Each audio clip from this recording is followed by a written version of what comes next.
Enamusdemokraatia põhiline probleem on, et see süvendab sotsiaalsete gruppide vastandumist läbi enamuse tahte pealesurumise.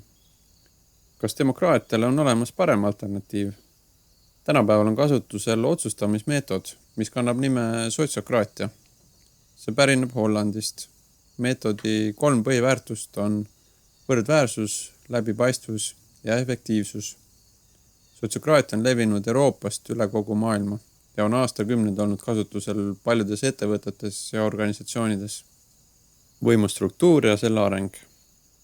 Riik, enamik ettevõtteid ja organisatsioone on võimustruktuurilt püramiidsed hierarhiad. Selline hierarhia toimib hästi 10% inimeste heaks, kes on tipus.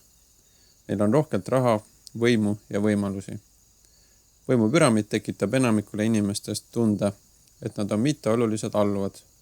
Selline süsteem kaitseb tipus olijate privileege. Alluvad aga võõranduvad organisatsioonist. Sotsiokraatliku organisatsiooni juhivad töögrupid, mis moodustavad võrgustikku.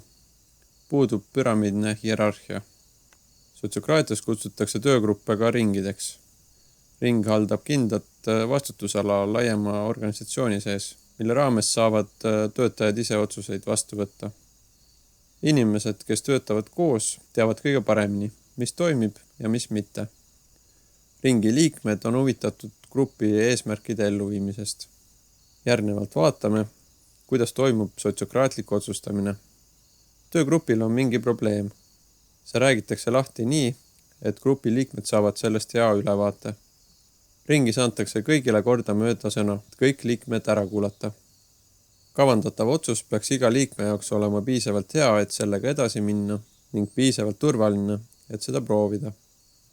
Kaaluka vastuväite korral otsust ei tehta ning hakatakse otsima lahendust, millega kõik liikmed nõus on. Igas ringis on kellelgi esindaja, koordinaatori, hõlbustaja ja sekretäri roll.